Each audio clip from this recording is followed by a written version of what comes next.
Now you apply on the finger. Just hold the powder a few seconds. So after you tap. Make sure take around cuticle.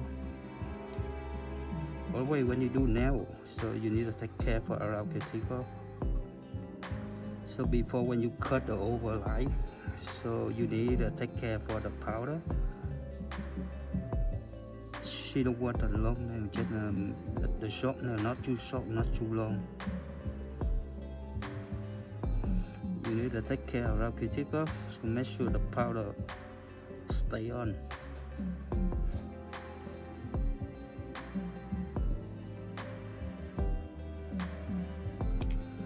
Thì bây giờ so right now you just wanna cut the powder. Thì cái này nó có nhiều số các bạn ha. Cái miếng này các bạn cắt ha, thường cái là móng này cắt số 4 ha mọi người ha, số 4 và số 3. So you just want to cut with the line, the oval. Hey, and short. Hey, look even at you. So a lot of people watching on the hand. Khi mọi người cắt, mọi người phải canh được cái này ha. Thì nó muốn oval thì nó phải gọi là oval, đúng không? Mình phải canh được cái line của nó, đúng không mọi người ha? Thì mọi người để dưới đây cho mình nè ha. Nghiêng vô một cắt nè, cắt vô một cái nè ha, lấy ra một cái nè ha. Thì bên đây cũng vậy luôn ha. Các bạn nghiêng cái tay xíu nè. Nhớ hai bên nó phải khơi lên ha, nó mới ra được cái line oval ha mọi người ha. So do you guys remember here? So the one side and here like this, okay? Make sure the both sides they more go the thì các bạn cắt này bạn nhớ là phải cắt cho nó khơi thật là khơi ha. Vậy cái này nó quan trọng ha mọi người ha. Cái line của mình nó ra chỉnh không là do cách khi mọi người cắt ha. Đúng không? Thì cái này nó khác với cái bên ở ngoài kia, cái này cắt cho nó sẽ cho nó sắc và sắc ha. Các bạn nhớ cố gắng ha. Cái bột nó rất là dẻo ha, mọi người ráng có cắt cho mình một size, hai size nó phải đều hai cái góc ha. Tại khi chúc các bạn đi cái bột màu vô á, thì hai bên đây nó sẽ khơi lên, thì một chút nó ra cái nail nó sẽ khác mọi người ha.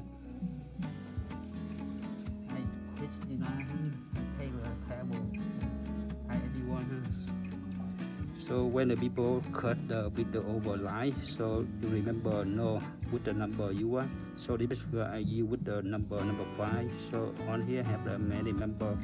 The number for number 1 to the number 9. Something different goes. You need to use with the number 5 or number 6. Make sure the both sides they go look like the curve, the line. So after you apply the red on, so they show up very nice. So they now go to the second finger. This pin is very nice from the company weight shell. It's the number 1. This is the number 059. This the set collection 178 color the matching point one from the weight shell. So after people take care for the cuticle. You like this color, right? It's very nice. So couple I do for the one the younger they very like. So make sure the powder stay on. So you need to take time for around cuticle when you wait for the powder a little bit dry. After when you go to the cut the powder, you tap take care cuticle. So after you wait for the few seconds. So right now I'm going to cut the second the finger. Make two hẹp ha. Make kim to ha.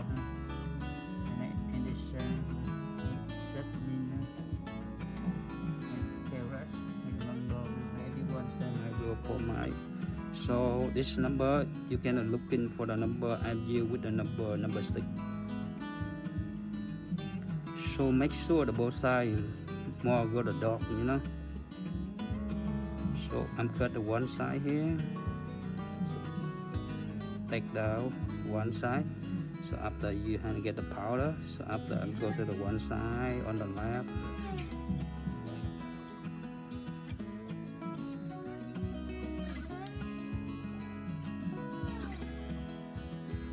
You make sure the both sides are even in the line when you cut it, you see it.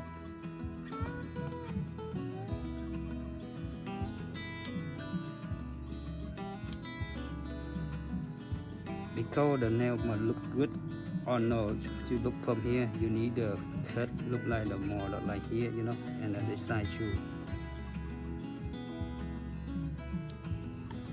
You see, the both sides they look the same, the length need the same.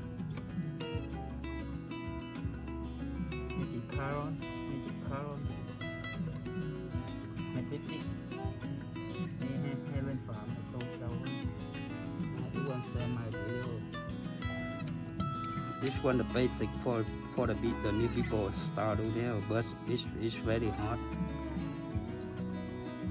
So right now you can do with the second finger on the ring finger. So you apply the powder, you have to wait few seconds after you hold the powder. So you tap, you know, you remember always take care for brow cuticle. It's very important. If you don't take care, the powder not too smooth. When you cut the powder, not easy, you know.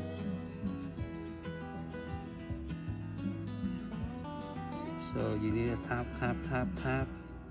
When you tap the powder, so they try a little bit sharp to make it easy when you cut the line with the oval.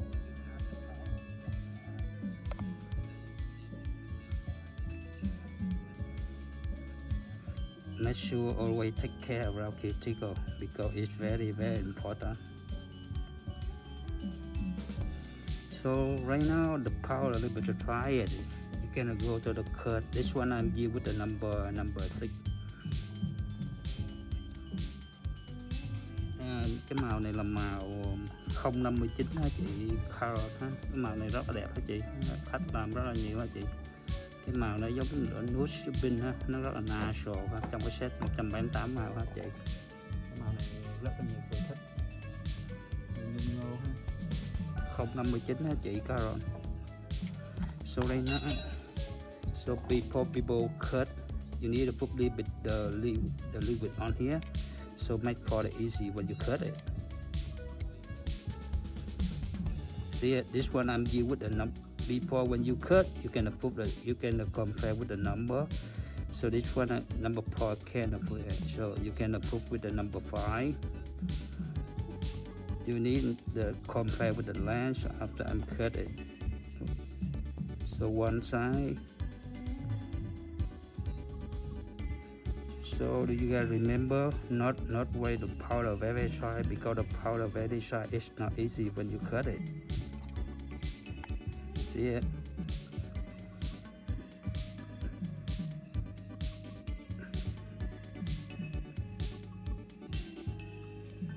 So when I talk with the people, the powder a little bit dry, but don't worry.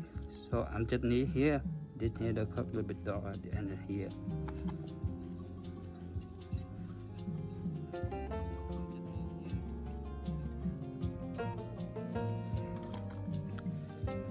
So right now I'm doing on a pinky. So do you remember when you cut with the powder, not wait for the powder very dry, because when the powder dry you cannot cut it.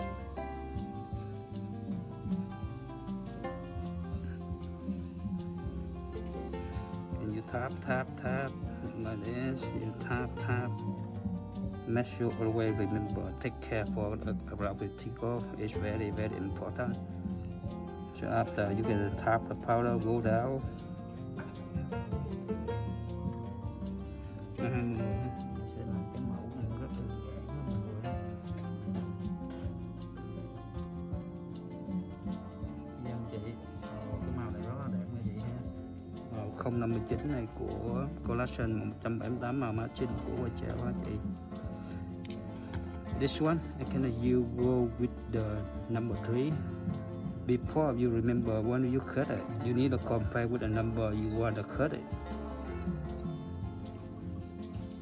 Thì cái này các bạn hãy canh được cái số ha. Thường thì mình phải lớn hơn một số ha mọi người ha. Thì muốn khơi đúng không, thì các bạn cắt cái số 3 ha, thì nó sẽ có độ khơi hơn ha. Oval thì nó khác với cái pin and wire ha mọi người ha. Thì một này các bạn cắt một size cho nó khơi chỗ này đúng không.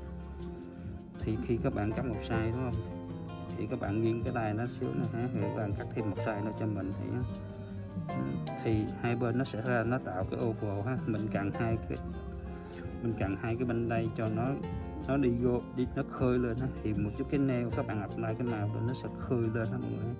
Cái quan trọng là oval nó khác với cái pin and wire ha mọi người. So này là I'm go to the cut with the pump. So then I apply the powder, you hold few seconds. So after you tap the powder, so make sure the powder go all the her nail.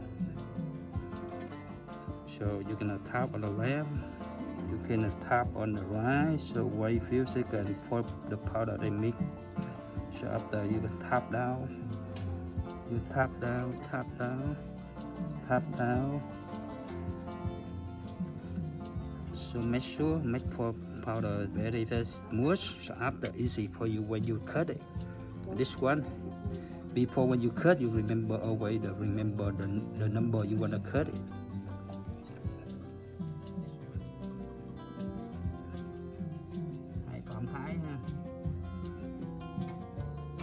So right now this one I'm looking for the number. Maybe I can use with the number 7.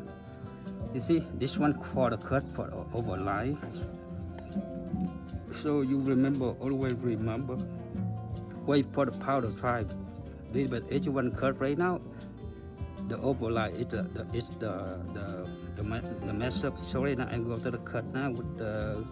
You can compare one side. So this one is too small. You can go to number 7. So make sure put the tray here. So I'm cut the one side on the right, so one side, and take down one side. So after I'm cut on the left, the one side here, cut one side, you see. So after you keep the shape, you see, the oval they show they one side. Make sure this one, the line always clear. So one side here, you see it.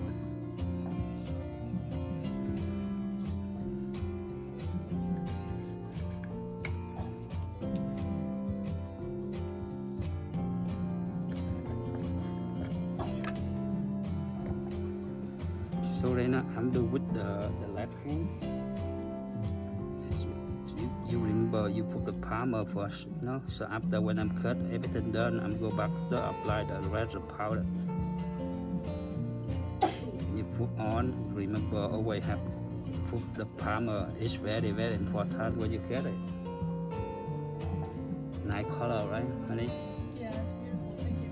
Welcome. Yeah, thì cô này có hay tiền chân nên hay Brian, hay Thành Giang, hay Jessica, hay quan trọng là làm gì, hay cậu Tèo gì, hay Hậu Thư Võ, hay Alex quay treo ha. Trong cái group mình phải nói rồi chứ phải theo kịp Alex. So right now I'm do on the pinky. So every hand you cut the same thing. So right now you apply the powder. You always remember hold the powder. So right now I get the brush. So after I take care of cuticle. So you're gonna tap. You remember always take care of cuticle. When you tap it, you wait for the powder. They little bit dry it. When the powder a little bit dry it, you can easy to cut the powder. So right now I make for the powder always smooth, because when you tap the powder smooth so easy. When you compare with the number, you can cut easy. So right now the powder apply already, so you can use with the cut the line the oval. So this one I'm use with the number 2. You always remember you need a bit the number, a bit the. So right now I'm use the cut it. You see it? When you cut it, you put the hand always dry, and this one always dry. From here and over here, you can look the form the number 2. So right now I'm going to cut the powder, try a little bit already. That's easy when you cut it. So right now I'm cut it. So one side on the right, you're gonna take down one side. So after I'm cut on the left, you see, one side on the left, cut it. You see, the oval they show already. So after you cut the one side, make sure get all the powder. You see it? Always look the from here for the powder. It's go the dog. You see it? This side very important. You see it?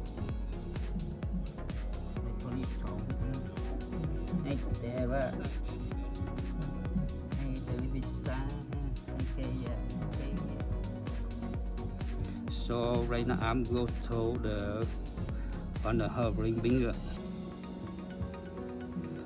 You need always when you get the powder, you have to wait a few seconds. So after a few seconds, you can go to apply it on the herb ring finger. So after when you apply it, I hold the powder a few seconds. So after I take out, so after I tap on the right, make sure always take care of your cuticle because it's very important when you take care of your cuticle. So make sure the nail very natural and easy. After when you done everything, look your hand very natural. Tap it, tap on the right, left, away. Keep the powder stay on the nail, not over the both side. So everyone say it. So when I tap it, I wait for the powder try a little bit. So right now I'm going to use the cut the oval line. You remember this finger, you can use with the number 4 or number 5. When you put it, you can compare first before when you cut it.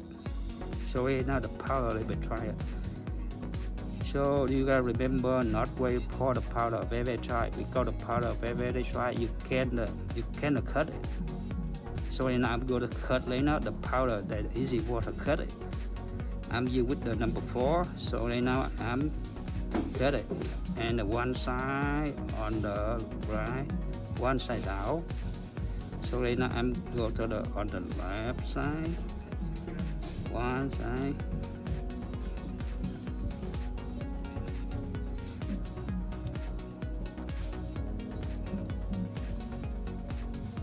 This one I'm making one side rope, you know. So right now I'm take care. So I get out. So I do one more again because when I talk with the people, so the powder they leave it dry. So right now apply again.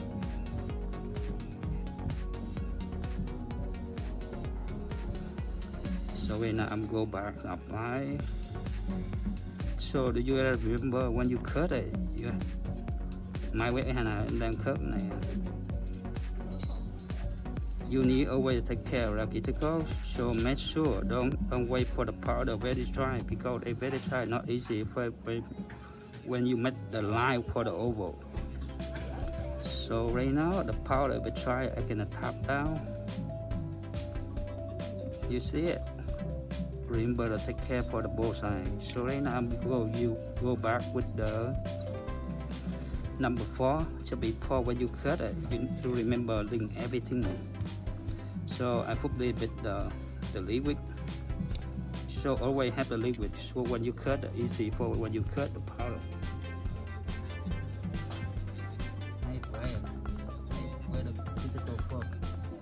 So just a little.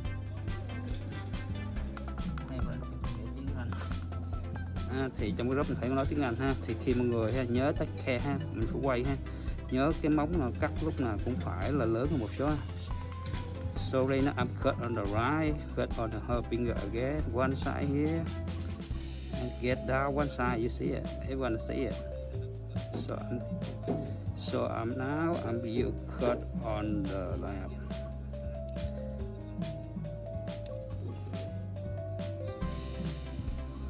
Mọi người nhớ phải làm cho nó thật là khơi cái oval ha mọi người ha. Nó khơi như vậy cái oval thì cái này nó quan trọng ha, hai bên đây ha. Mình phải khớt cho nó lên đây một chút, mình vỗ ra nó sẽ là cái đắp bột lên, nó sẽ show cái móng rất là đẹp ha mọi người ha. Thì khi mọi người lấy cục bột ha, nhớ lúc nào mọi người phải chờ. So right now I'm do with the second finger. So right now I'm apply the powder. Always remember hold the powder. So get the brush. So after you tap on the tap around to make sure the powder they stay on around cuticle, not over on around cuticle. So after you're gonna tap left and tap right, not make sure, not the two things. You tap. You guys see it? So right now the powder, let me try it. Now you go with this one and cut for the cut it.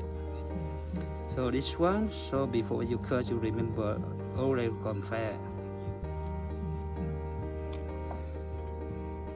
So you can you with the number 4. So I can go with the number 5 again. So the one side I'm cut the one side.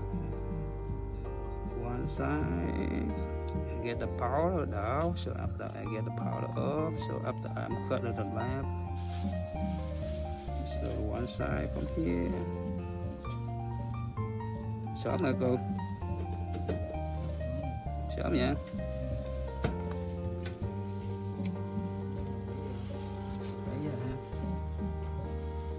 Cái này rất là hữu ích mọi người. Lên Nguyễn xe cho thanh em rất nhiều. Em nhận được quà rồi, hello Nguyễn, thank you em. So right now I'm just have the two finger, the last on the set I'm cut with the over. Thank you em ha, công ty rất là gửi cho em rất là nhanh ha, Lê Nguyễn. Thank you everyone watching my video and share for my video. Thank you everyone. So you can tap. You remember always take care of our cuticle. So you wait few seconds.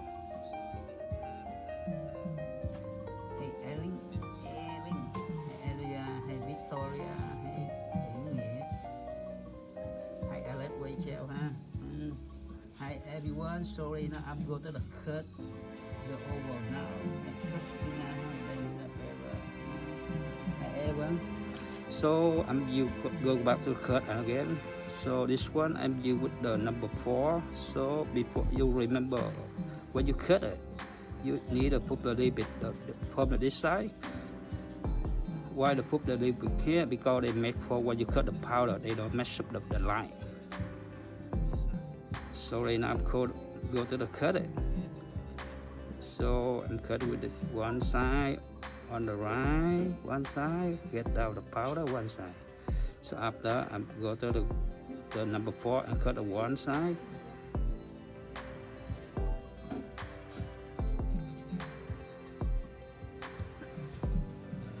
You remember because I need the side very clear. When I apply the powder, they show up look like the oval. See it? The both sides is the same. So everyone see it. This one is very good when you cut the oval. But when you cut the oval, it's the number 4. When you cut it one side here, so when you go back cut the one side on the left, so that easy to mess up. But you need to change. You put the number, the different number. So number 5 when you cut it on the right side, it's not the mess up.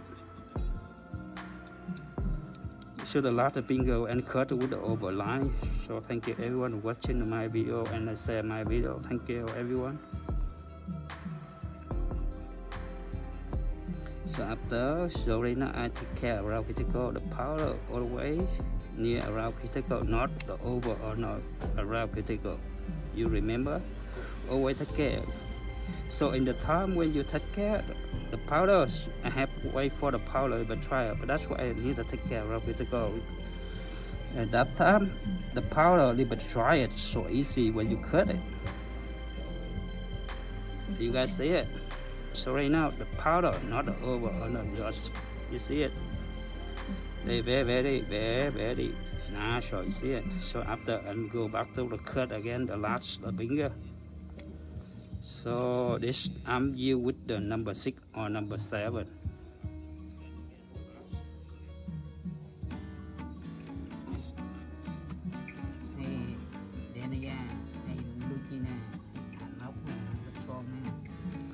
So right now I'm go the powder a little bit try it. You can go back to the cut before when you cut it. You remember fully but leave it here. So make for easy when you cut with the overline. So you can remember always remember put the number 6. It not can cut it. So I'm go with the number 7. So right now I'm cut the one line on the right and get out the powder. You see one line cut already. So after I get out the powder, so after I'm use with number 8, so I'm go with the left side one. So you guys see it. So again I'm go to the back one more time, make for the overline. See it? It's not even, so how it can fit for the even, so that's easy. So right now I'm go back for this finger. So if you guys make sure for the line, the more the tray, you can use with the power. Before when you apply the red with the over, so you can use the power. So after you power around here one side, this one I check everything for the perfect for the line. When you power it, they more even the line when you do with the over line. So before when you do this, the line is very curvy, so easy when you apply the powder. After you powder, you shape everything, the line look very natural and even the both side.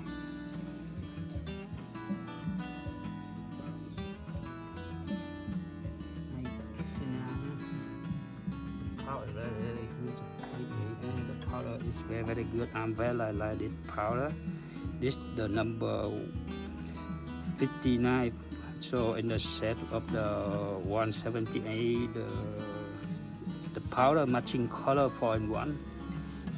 So you can go with the 10 finger. You make sure. So right now I'm go one powder one side. Make sure the shape always keep the shape. So after when I power, you see it, make more for the line, more try it. So every finger I do like this. You see? So when you power it, the line they more curved. This finger I do like that too.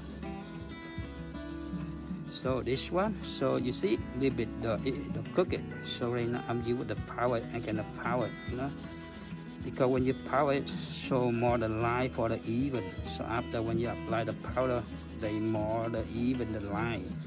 And that's why I use with the power, you know.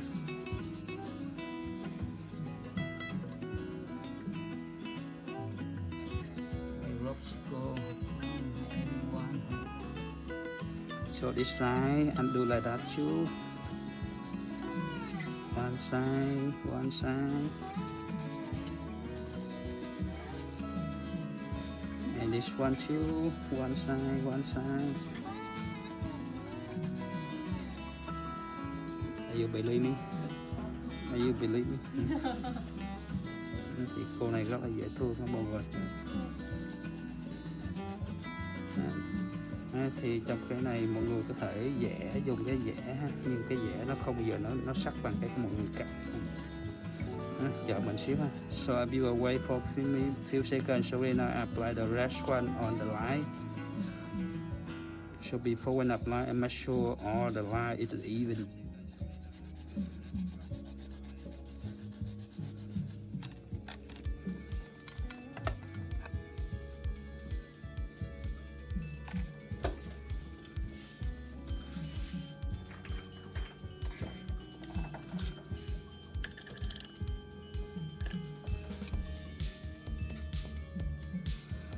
It's okay. It's good, right? So right now I'm go with the color, the red color. She want make with the almond. You know, I'm deal with the 199. So right now I'm go to apply on the line before when I cut it. You gotta remember this color is very good. This 059. This color is very nice. I'm use a lot for every day. So right now, so I'm open the 199. This is the red color for holiday. So right now, how you gonna apply the powder rest? So it's very hard when you apply it. So right now I'm getting a little bit of powder, not a too much.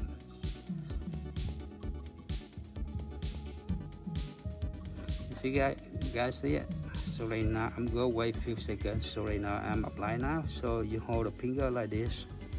You put the powder here. So you can use with the brush. You can apply the powder. You guys see it? And this one, this side too. The powder is very easy control it.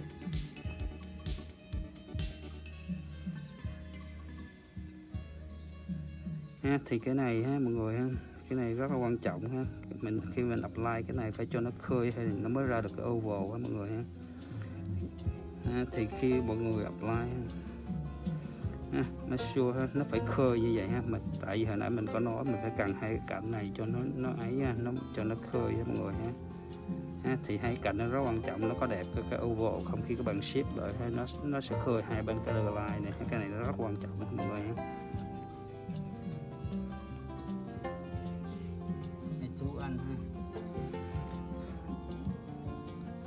Lấy tiền đi em, buồn lấy 60 đi.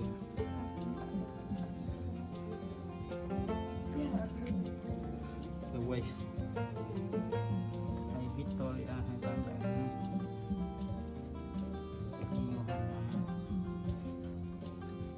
hay Dania.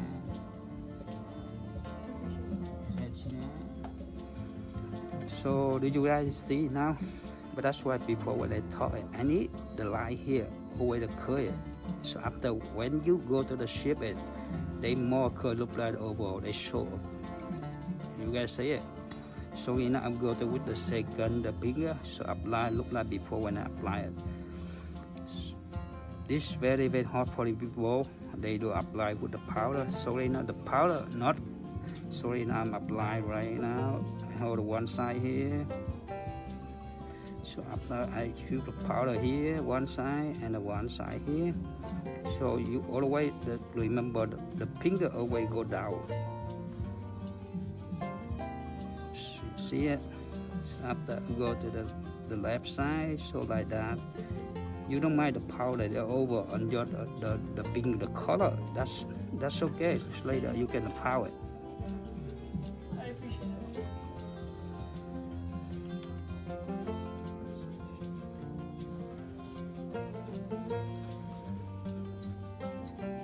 So right now I'm getting a little bit of powder. So let me talk about what is fun when you do this. So when you do this, you see here a little bit clear, but you don't worry. So after when you powder it, the powder is more dry. You want to slide inside, honey?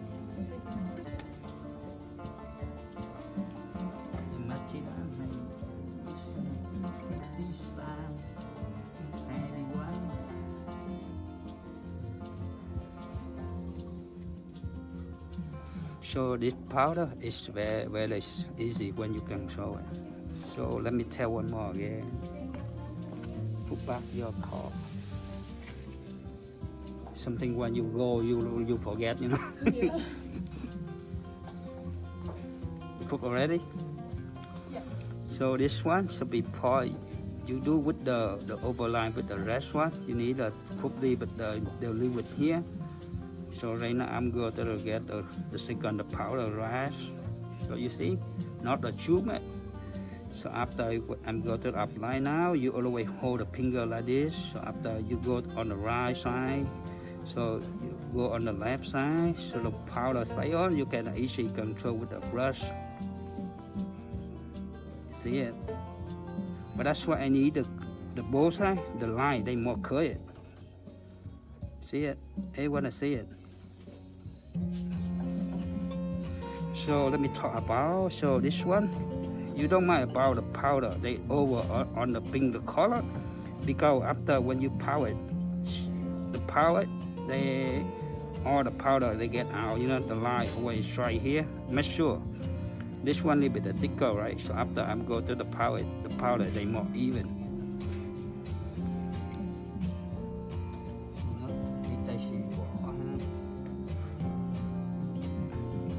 Thì bây giờ mình apply ha. Giờ nói tiếng Việt chứ hồi nãy nói tiếng ấy không hay. Các bạn nhớ các bạn apply cái powder, các bạn phải lấy được cục bột ha. Các bạn dùng cái đầu cọ các bạn đẩy lên ha. Tại sao mà khi nãy mình cần phải cắt cho nó khơi vậy ha. Khi mà cắt nó khơi như vậy á, thì khi các bạn apply the powder lên á, nó có độ khơi nó mới ra được cái oval. Khi các bạn ship lại nó sẽ được ra được cái oval ha. Nhớ khi các bạn apply được, bây giờ sợ nó tràn lên cái bột hết rồi. Một chút các bạn quay lại các bạn dũa nó ra, nó sẽ ra thấy cái len nó xốp rất là đẹp. Cái đó là rất là khác biệt khi các bạn làm bột cắt. Nhớ được quan trọng cái bột mà mình đắp nó bị lem hay gì đó, tại vì cái màu lem nó không quan trọng, chút nữa mình cắt nó ra ha mọi người ha. Nhớ ha, nhớ các bạn đừng quan tâm chỗ này ha. Tại khi với cắt một pin đó, chỗ này lúc nào nó cũng cao hơn, thấy nó tràn đúng không, cả cứ để cho nó tràn một chút, tại vì mình dũa nó sẽ ý bên cái đà line ra ha mọi người ha, rất là dễ.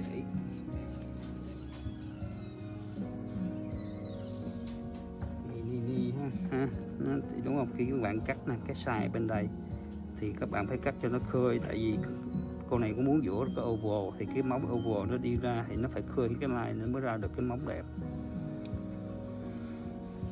Hi everyone, so I'm go to the second ball, with the red swatch. Sorry, now I'm applying. So they have the many way for you apply it. The red if the people can do it with the one ball, you can do with the one side. So I get a little bit one side. How apply with the two the ball with the red color. Sorry, now I'm go. So apply with here like this. You see it one side. So after I tap it, you see it. And cut here one side. You see it. So after I give link with the ball side here, and cut here the one side, right? This one for the people.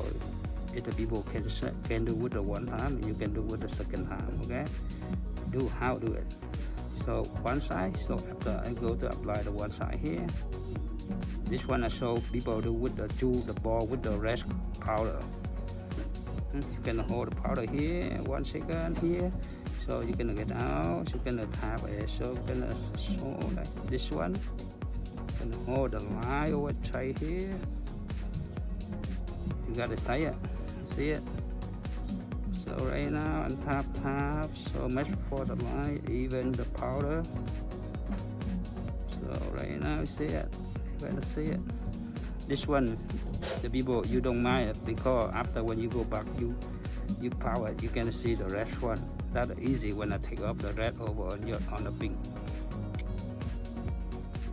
So later I ship, okay honey? Yeah. You believe me? Yes. Okay. So this one applies just only the one ball.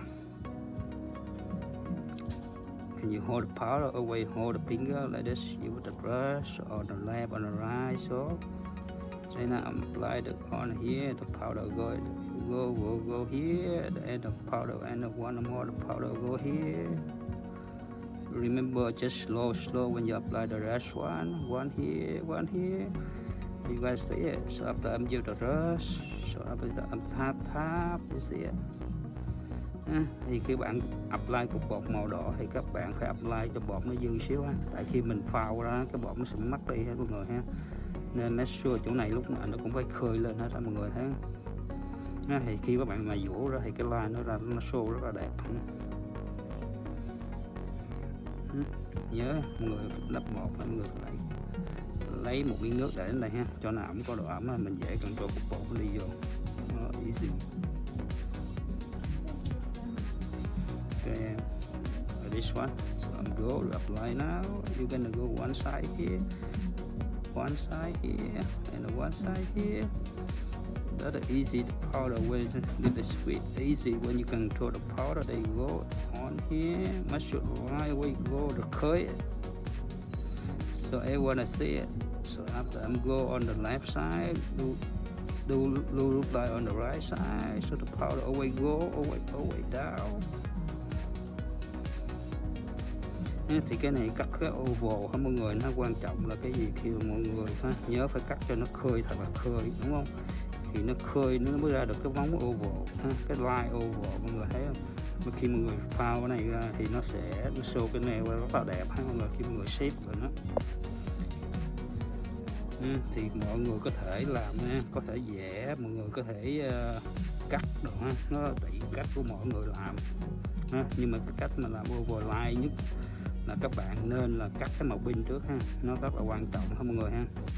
Mọi người cắt không được thì nó không bao giờ nó ra được line oval ha. Chúng mình sẽ vũa xong thì mọi người coi nó show cái line oval, nó show up cái overlay ha.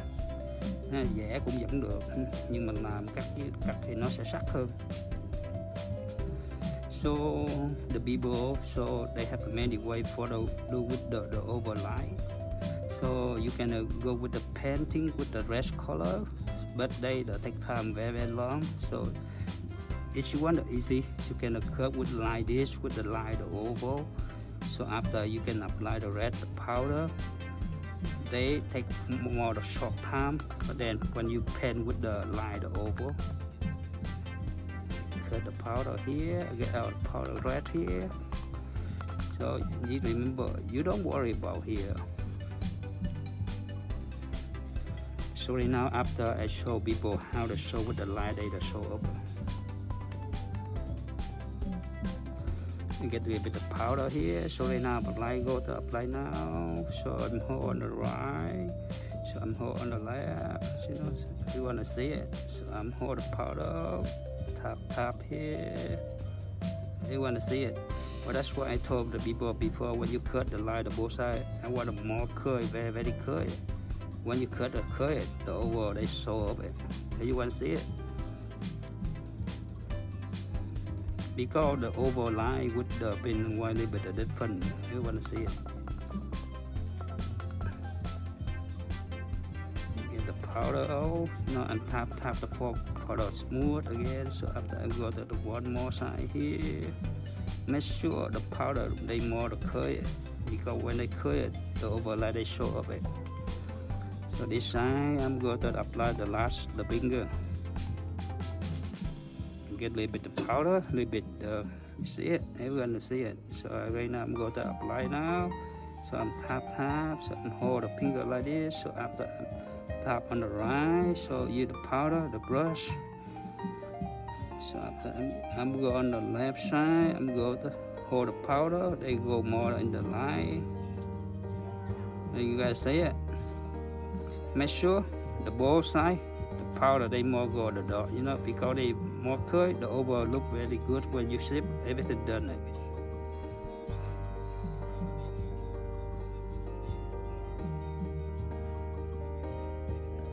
And get the red the powder. You don't mind the powder they over on your finger. So this one, so right now I'm showing people how to show with the line, the show. This one the number you gotta remember. This one the number 199 and the number the 059. I'm using with the bow set for the look like the pin and white the oval. You guys see this color very nice from the company Waychell. It have the matching of 179 the color for it one. So I need to clean the brush after I'm go back to put the powder on the handheld.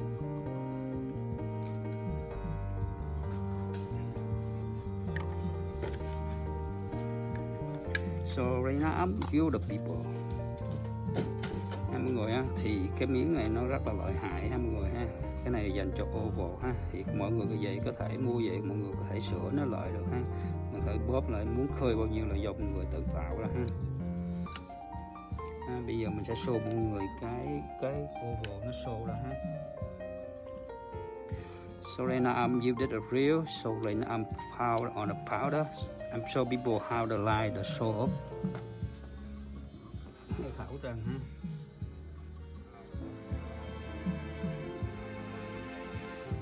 So right now you can powder from here. You see the powder a little bit higher, here, always higher, because when you cut the pig cut, the powder always higher. So right now I'm show the people how with the line they show up now. Yeah. Okay, bye.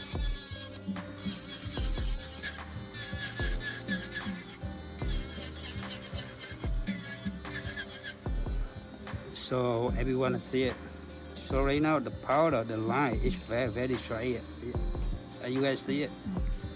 You see it? So right now so after I'm go back for the shape, so the nail they show up very good. You wanna see it? Jessica. So I'm good with the 10 finger like this. So I need to power every finger. Everything that they come out. You know, they show the line now. This one or this way when I do with the oval line.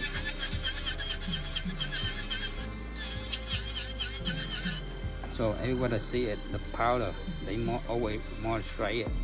Everyone see it.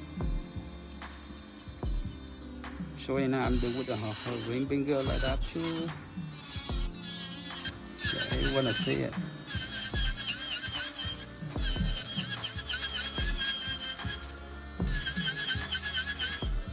So everyone see it. The line they more very clear and very straight. That's easy. But the shape later when you shape it, the powder they show it. You see it. So this one too, everyone do the 10 finger same like this.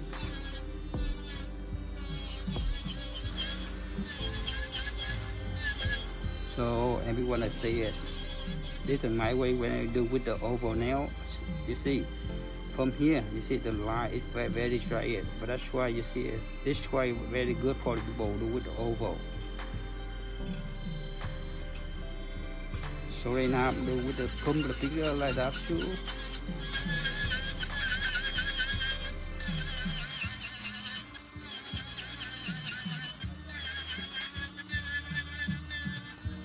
So everyone see it.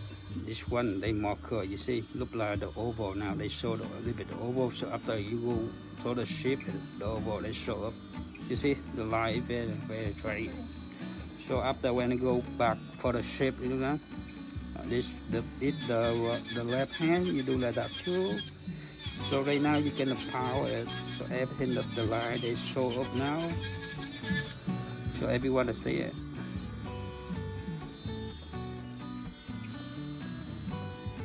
And this finger too. I do a 10 finger the same. So you wanna see it. The line very clear. You wanna see it. And this one too. So right now you guys don't see the powder they more clear, right? See it. You don't mind about the shape, so after when you shape, the shape they look very nice. This is my way when I do with the plain and white or with the oval. This one too, when you pound, you can see the line, they show up everything. You wanna see it? You wanna see it? It's very clear. And this one too.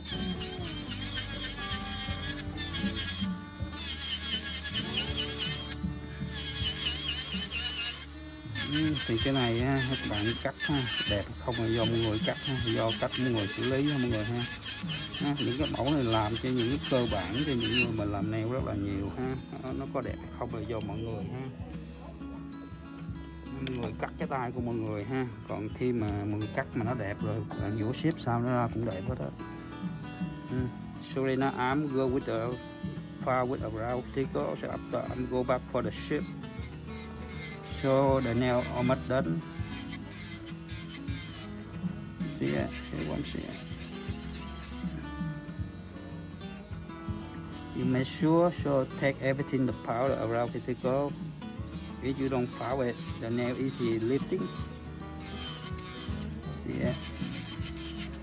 Thì mọi người dũa xong đúng không? Mọi người làm cho nó sạch này đó, mọi người thấy nó cái nail nó gọn không? Xong rồi mọi người xếp lại nữa thì cái nail mọi người nó show up rất là đẹp.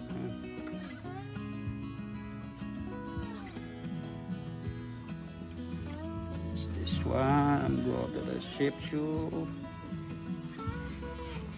Nghĩa là gán mình chạy về cột cho nó sạch ha mọi người ha. Xong đó mình sẽ quay lại mình dũa shape ha mọi người ha. Thì cái nail của mọi người nó sẽ show ra ha. Đúng không? Chủ yếu là cái oval là cái gì khi mọi người cắt ha. Cái này là những cái cơ bản ha. nhưng mà cơ bản thường pin and white ha, mọi người cắt có sắc hay không là do mọi người nữa ha. Thì cái này nó đi lên một cái level hơn cái pin and white là gì, là do các bạn cắt cái line đây nó có ấy không.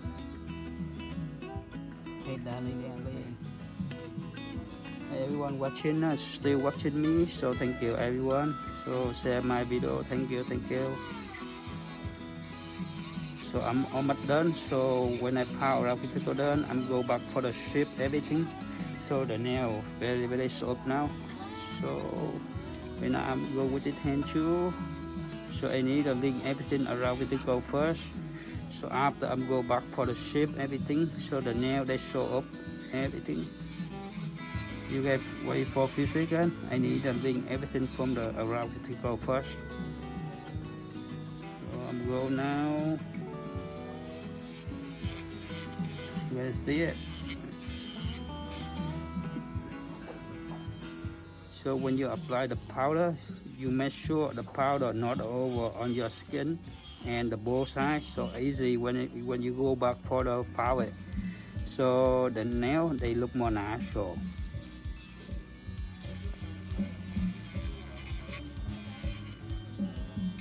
So right now I'm go back for this fine.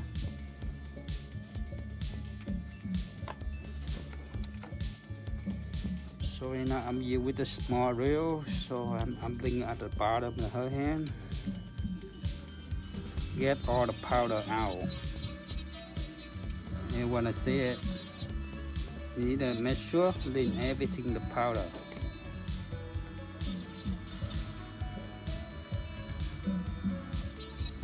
See, clean a little bit, make sure don't have the still powder on the finger.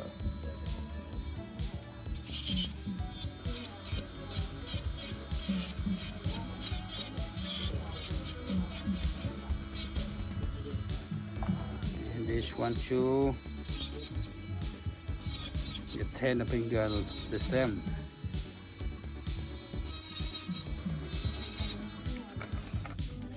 So right now I'm using with the medium reel, so I'm for one more going.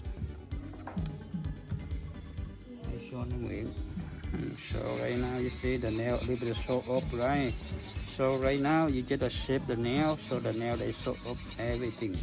Make sure when you power for the powder very smooth.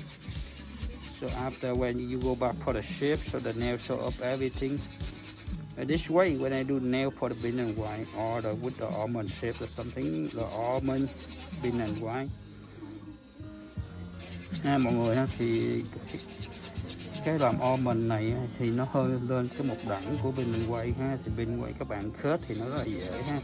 Nhưng mà khi mà almond nó các bạn khớt nó phải khơi ha, nó phải giống như cái chữ V ha, nó giống cái hộp almond, mọi người thấy không ha, mọi người phải cắt cho nó sắc này ha. Tại khi mình cắt cho nó sắc nhẹ một chút, mọi người vỗ ra nó cái nail mọi người nó ra nhìn nó rất là tự nhiên ha. Nó phải có hai cái bên cạnh nó phải khơi cái nail lên ha, nó khơi cái nail lên nó mới đẹp được ha mọi người ha. Thì cái pin white nó quan trọng là cái chỗ đó ha, cái pin white oval nó quan trọng chỗ đó ha. Thì các bạn cũng có thể dùng cái set mà cái người vẽ bằng tay ha, có người vẽ dẫn ra sắc ha, thì cái quay nào mình làm cũng được hết ha. Nhưng mà cái cắt là lúc nào nó nhìn kỹ nó rất là sắc ha, nó rất là đẹp cho mọi người. Nhớ là lúc nào hai bên này nó phải khơi cái nail ha mọi người ha, đúng không? Hai cái màu nó ra rất là tự nhiên, nó rất là đẹp ha. Thì mình dùng trong cái set 178 màu của quay treo ha.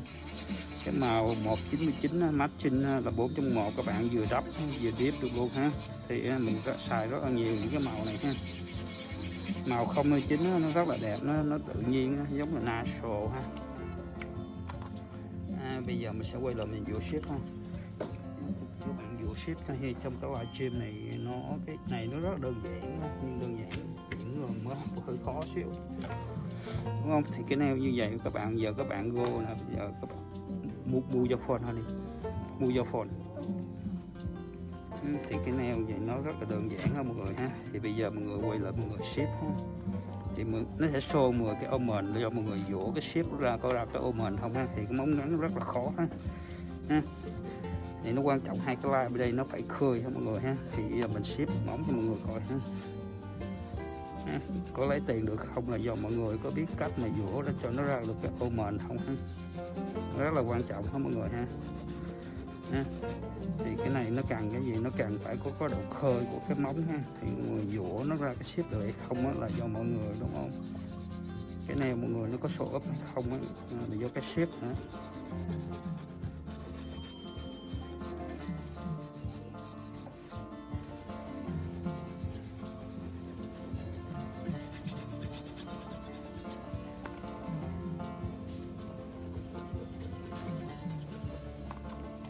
Thì mọi người thấy không ha, thì khi mọi người dũa xong này ha, cái nào nó sẽ gọn lại, đúng không? Thì cái oval nó cần gì, nó cần hai cái line để phải cao hơn ha. Đúng, hai cái line nó phải cao hơn nó mới show được cái nail. Các bạn nhìn nè, xuống nè ha, các bạn thấy không? Đó, thì bạn thấy cái nail nó sẽ gọn lại, đúng không? Cái cách này là để mình, đúng không, nó còn phải nhìn được hai cái line đây nó phải khơi lên ha. Ở đây nó phải khơi lên, hai bên nó phải khơi lên nó mới ra được cái oval này mà. Gọi là cut oval, nó là như vậy. Bên đây em cái shape vô này, đúng không? Thì giờ phải dũa lại là nó đi ra được cái shape oval màu đỏ với màu hồng, đúng không? Cái này nó rất là dễ ha, dễ những người mà ta làm quen rồi ha. Thì những người mới vô học, mới vô làm nghề thì hơi khó một xíu. Cái dũa nó cũng quan trọng mọi người ha. Các bạn dũa nó có ra cái oval không là do mọi người nữa ha. Cái thứ nhất là mọi người cắt, cái thứ hai là do cách của mọi người dũa nó có gọn cái ha. Mình phải canh được cái nail sao cho nó ra đều ha. Thì cô này chỉ muốn cái móng ngắn như thôi. Cái này line thấy nó dễ vậy nhưng thực chất nó không có dễ đâu mọi người ha. Là do mọi người cái dũa ra được cái nail được không ha. Đúng không? Bây giờ nó gọn nè mọi người thấy không? Nó phải khơi hai bên đó mọi người ha. Mọi người ráng cắt xong cho nó chuẩn, xong mọi người quay lại ha. Mọi người đặt cục bột đỏ lên ha, cục bột đỏ lên mà nó chuẩn nữa ha. Thì một chút cái nail mọi người dũa ra nó chuẩn, nó ra ba yếu tố quan trọng mọi người ha. Nó có quan trọng hay không là do mọi người ha. Do mọi người dũa nữa, do mọi người đắp nữa. Ba cái này nó rất là quan trọng ha. Cái nail mà nó ra bét không là do mọi người nữa, đúng không? Cái dũa oval nó rất quan trọng ha. Vì cái móng ngắn nó rất là khó chơi ha mọi người ha. Đúng không? Thì lúc nào mọi người cắt cái oval lúc nào phải cần hai cái size cho nó khơi lên hai cái thì nó ra được cái oval ha. Cái này thì mọi người có thể vẽ, dùng cái gel pen của quay gel có thể vẽ rồi ha. Cái nào mình làm được hết á. Thì tùy theo ha. Nếu mà các bạn thì cái này các bạn làm nó sẽ tách cái tham của mọi người lại hơn rất là nhiều. Đúng không? Mọi người phải biết, người thấy không? Khi mọi người dũa cái nail nó sẽ khơi nè, mình quay cái móng xuống nè, đúng không? Các bạn phải nhìn cái size ở đây nó phải khơi lên như vậy ha, chứ không phải bên quay cắt tới đây là thôi ha. Nó phải khơi như vậy cái oval nó mới show được.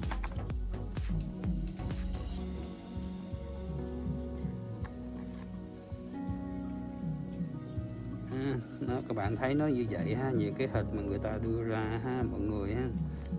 Nhiều người nghĩ nó ở cái đó làm nó đơn giản nhưng mà thực chất nó không có đơn giản ha mọi người ha.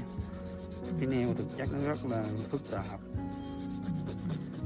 Mình phải nhìn vô biết cái đó người đó người ta làm cái bằng cái gì ha. Thì cái hình của này đưa là làm bằng cái là người ta vẽ ha, đúng không? Thì các bạn thấy cái nail nó sắc không? Sắc không là cho các bạn cắt ha, đúng không? Nhìn nó phải khơi như vậy ha. Cái oval nó gọi là gì, giống như trái almond ship mà cái hạt dẻ mà người hay ăn đó, nó phải khơi như vậy ha. Hai bên mọi người phải dũa cho nó bó vô, anh thấy giống như là cái hình mà cái viên đạn vậy đó, nó nhọn vậy đó ha. Đúng không mọi người thấy không? Nó quan trọng cái này, nó quan trọng mọi người dũa nè, mọi người thấy không? Đây nè. Đó. Hay lắm ha. Thì mọi người khi mọi người quay lại là mọi người thấy cái line không? So I wanna see it. Sorry, now you can see the line from here. They more clear. But that's why. So do you guys remember when you cut the powder? So the both side always clear because she want the oval. It's not look like the big and white. You see it? The line is so very clear. You see? And when you look exactly from the line, they more dry it. I wanna see it. So right now I'm go back for the shape one more. mọi người make sure ha, đúng không mọi người thấy không? Bây giờ quay ngón cho mọi người coi này, mọi người thấy không ha? Nó có sôi không á, mọi người phải nhìn là từ cái này đi ra ha, nó có nhọn hay không, nó sắc đây không, phải nhìn một cạnh nè, hai cạnh, ba cạnh nè ha, nó có sắc cái nail không là ba cạnh hả mọi người ha? I wanna see it, the nail, the line, more try it. Thảo hồ ha, đúng không mọi người thấy nó đắp vậy, you see it, đây là ready right? So a lot of people watching when I cut on the hand, so they very like it. Thì khi cái này á, cái những cái mà cứ khắc cái oval này á, nó không có ý gì hết mọi người ha, là do mọi người làm, là do mọi người dũa nữa ha. Là khi mình dũa là khi mà mọi người cắt có người cắt 10 móng đó đều nha, nhưng mà thường là ít lắm ha. Cắt là 10 móng nó phải có lệch 1-2 móng ha, nhưng mà nó lệch ở chế độ lệch là khi bạn cắt nhiều hay cắt ít thì cái oval nó giống như vậy ha. Cái quan trọng là làm cái nail này là gì? Những cái mẫu này những người làm rất là nhiều quá, những cái người ta làm thích làm thường cái cơ bản nó làm rất là nhiều, nhưng mà có nhiều người làm cắt không có ra được ha mọi người ha. Tại vì cái nail gọi là pin and white, cái shape này oval này rất làm được rất là nhiều cái màu, các bạn có thể phối làm được rất là nhiều kiểu trong cái nail design mọi người làm.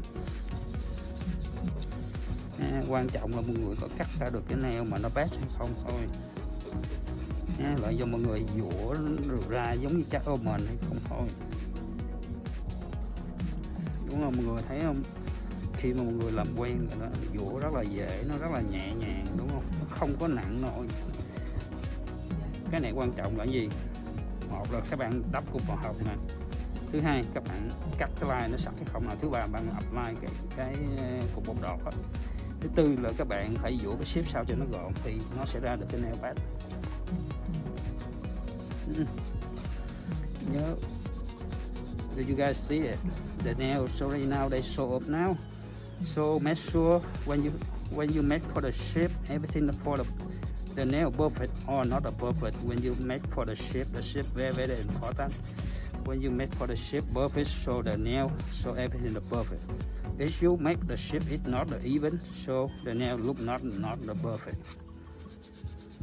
So my way when do nail, so I way to take time for everything. The first time when you apply the pink, so the second time when you cut with the powder, cut with the line, the oval. So the third, when you shape for the shape very important. If you don't take time for the shape, so after the nail is not a show up. So when you have to take time for the shape, the nail look very good. So everything when you done it. So thank you everyone watching my video and share my video. Thank you everyone. So I'm almost done with this set. So I'm just probably but make sure every finger even with the nail shape with the almond, because this almond shape is very hard when people do it. Some people do good, some people can't do it. So after you can check every the finger. So mọi người thấy không? Bây giờ nói tiếng Việt, mọi người thấy không ha? Mọi người nhìn cái len ha, mọi người cắt trong cắt của mọi người phải cắt cái này cho nó sắc ha. Nó quan trọng cái này ha. Nó phải khơi như vậy nó mới ra được cái almond ha. Tại vì trong cái shape almond này cắt làm pin and white nó ra rất là đẹp ha mọi người ha. Mọi người phải cắt sao cho nhìn cho nó sắc rất là sắc. Thì trong 10 móng có những người làm rất là giỏi, 10 móng phải cắt ra được 10 móng nó giống nhau ý bình. Thì móng này nó hơi bự xíu này nhưng mà nó ra Sasuke. Các bạn thấy cái nail này, giờ các bạn quay cái tay, đẩy cái tay lên, cái nail nó show up rất là đẹp, đúng không? Thì nó các bạn thấy không? Thì nó giống như cái tên mũi, cái mũi này viên đạn nha mọi người thấy không ha? Nó đi thẳng ra, nó giống mũi đạn mà giống cái mũi đạn vậy đó ha. Có đẹp hay không là do mọi người shape nữa ha. Đó, mọi người thấy không ha? Cái này là mình quay lại ha, các bạn dùng cái đầu giữa các bạn đi cho cái nail mà cho nó bo vô giống như viên đạn, nó càng bo viên đạn thì nó càng ra đẹp vậy đó. Nail này nó chỉ đá xích, nó chỉ vậy thôi. Like it honey? Yeah, it looks fantastic. Good right? Thank you.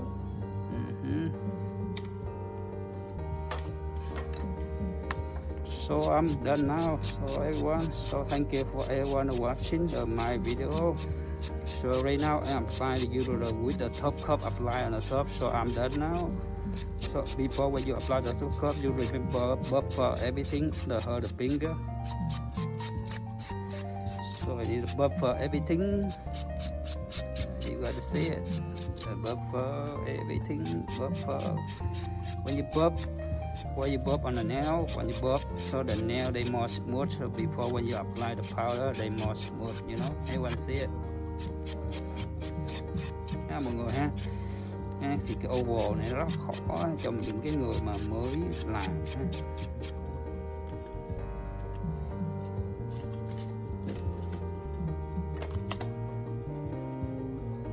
Bây giờ bỏ top cup ha mọi người ha. Bu dây ha đi. Thank you, Tony. Give me one hand again.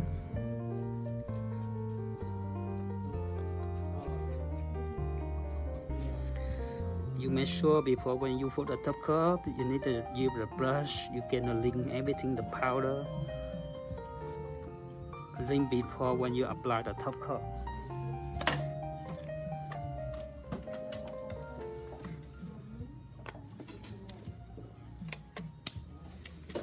So right now I'm here with the top cup from my company. It's a white gel. The top cup shiny. Top cup is very shiny. I'm sure the people how to show the nail with the top cup. I want to see it. So before when you apply the cup first, so after let her go wash her hand. Don't go wash her hand before, because some people when they wash their hand, some not all on the so easy make the nail the yellow. But you see it, I want to see it. So it up show we will. Mọi người thấy em, cái nail bây giờ nó show ra rất là đẹp nè.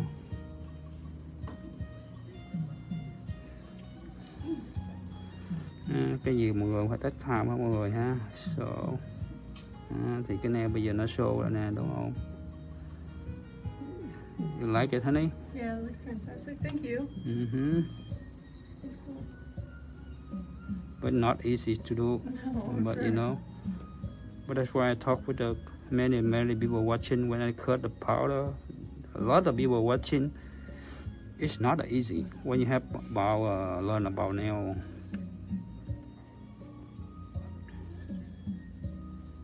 Đó, mọi người không, khi mọi người cắt như vậy nè, cái nail nó rất là perfect đó mọi người ha.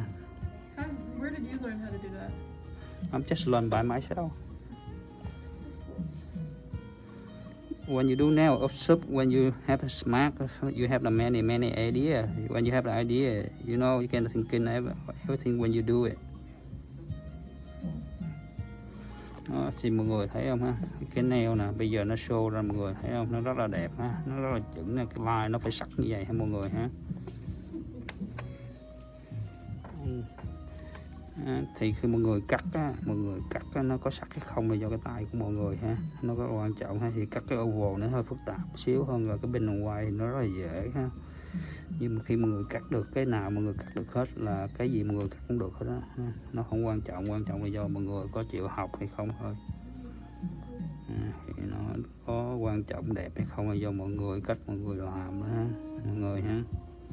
Mình chỉ chia sẻ thôi ha, đúng không? Tại vì cái oval này nó hơi phức tạp xíu mọi người ha. Đó, những người thợ mà người ta giỏi thì nó easy ha. Còn những người mà mới bắt đầu làm thì nó hơi bị khó.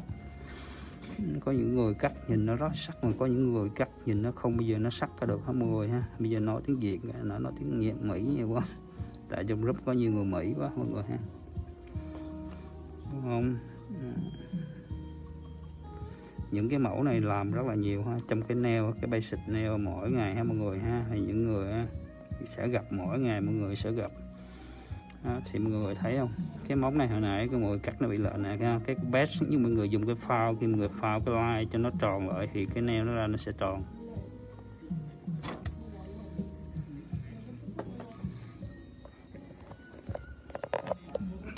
Mọi người ha. Thì khi mọi người cắt có sắc hay không ha, nó mọi người chuối cái móng xuống ha và nhìn theo cái line hai bên ha, nó phải có hai line, nó phải khơi lên hai bên ha mọi người ha, nó phải khơi lên như vậy, cái nail nó ra nó nhìn nó mới natural ha mọi người ha, đúng không? Nó phải có độ khơi, thì bên ngoài nó không khơi giống như vậy ha mọi người ha. Mọi người cắt càng khơi cái nail